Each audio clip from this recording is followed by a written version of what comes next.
It's so difficult to pick up the camera and talk in front of it after taking a break. It's so difficult to come back and to get that kickstart again. I have been contemplating making this video for like more than 2 weeks now. Every time I do, I script out the video and then I just push it over how much ever I can. By the time I am convinced that I have to shoot, the light goes away and I'm like, okay, that's it. That's it. Maybe tomorrow. And this is what I've been doing for a little longer than expected. So I think it's just high time I picked it up and just shot it. So yeah, welcome back to my channel and let's get into the video.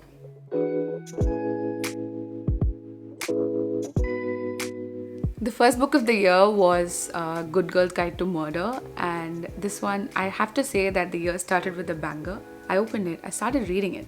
I could not put it down. Honestly, I should have finished it in one day. The only reason that I had to put it down is because I had to move my bum to go to work, but otherwise I would have finished it in one day.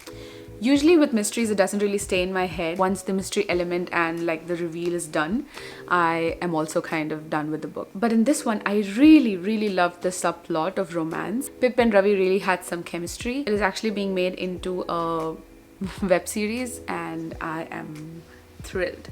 I'm thrilled to watch it. I don't have the book with me right now because I have borrowed it to a friend and I've been pushing her to read it ever since.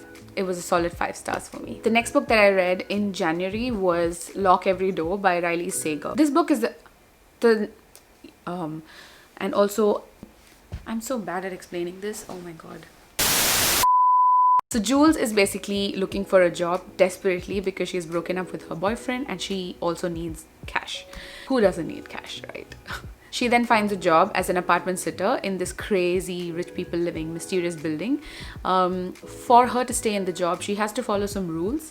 If not, she'll be evicted. So she tries to follow the rules, but eventually breaks it because if not, then how will there be any story? She also makes friends with another apartment sitter called Ingrid, and one day Ingrid goes missing. Jules starts investigating and digging the dirt, and she finds something suspicious. The premise sounds interesting, right? But then when I read it, it didn't really do much for me. It was a bit boring in between. And I actually really felt that the arrangement was very familiar. Like I have seen stories like this, maybe movies like this or something, and it didn't really do much for me. I ended up giving it 2 stars. In February, I read Kala by Colin Walsh.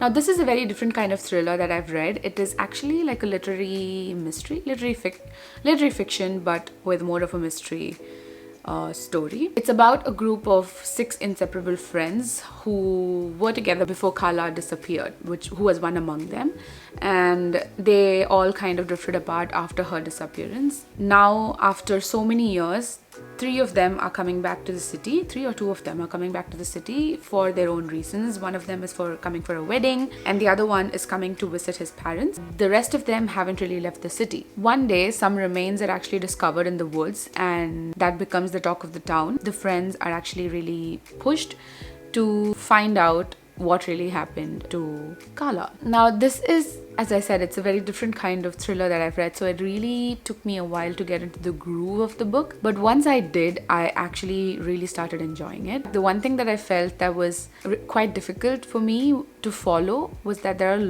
lot of characters and everyone was interconnected. So for me to understand the connections between every character, it took a lot of time. And whenever a name popped up in the book, I was like, okay, who is this guy? Who is this guy? So it was really difficult to weave things together. In some places I did get bored. I felt that was a little dragged out, but then maybe it's because I'm only used to reading fast-paced thrillers. The way the author had penned out the characters was really captivating for me. I had to take some time to wrap my head around the ending, but I ended up giving it 4.5 stars. So I only really read one book in February. So in March, I actually read The Only One Left by Riley Sager. Yes, a Riley Sager book again, but this time I really loved it. It didn't disappoint me at all because I just loved everything about this book. I love the environment, the vibes, the mansion, the creepy things happening, the plot twist. I kind of guessed it, but I was still surprised. Not many murder mysteries, like do this for me, but the ending, I loved the ending because it was very, very heartwarming and a little bit emotional. I loved it. It's probably like a 4.5 stars. And then again, oh my god, did I read another Riley Sager book? I did. I read House Across the Lake. After The Only One Left, I was kind of really excited again to pick up another Riley Sager book, but didn't do it for me. I was disappointed. I didn't like it. I did not like it. This one is about a celebrity, like a famous actor who is, I think, being bashed by the media for her drinking habit, something like that, and then she is forced by her mum to go and stay in this lake house, and then she kind of picks up a very creepy hobby of looking into the neighbor's house with the binoculars. That really icked me out. Actually, when I'm saying it now, I'm really more icked out. As the book kept progressing, there was another element in the book that really irritated me. That it has to make some sense, but I did not like it. If you have read the book, you would know what I'm talking about. That was the biggest turn off for me. So I actually settled with 3 stars, which it's still a lot, but I just felt like I would give 3 because I didn't really get bored. I kept reading it. It wasn't really boring. So yeah, we're settling for 3 stars. I had to move my camera because I was losing light. Does that look better? I think so. The next book I read in April was The Maid by Nita Prose. So this one is actually a thriller again, but it's like a slow thriller. It's about this maid called Molly who works at the Regency Grand Hotel. It's a 5-star hotel where all the celebrities and big shots come and stay. One day when Molly is cleaning the room and bringing it back to the state of perfection, she actually finds the body of Mr. Black, who was murdered, and that's where the story starts. Now, when I was reading this book, I didn't really feel anything. I didn't really have much in my head. I was just reading it. It was okay. It wasn't anything out of the world for me. I didn't really like the main character. In some places, I really questioned some things that Molly was doing. It didn't really do much for me. The ending was good. Okay, it was fine. There is this another book called The Mystery Guest by Nita Prose, but I am not sure if it's a sequel.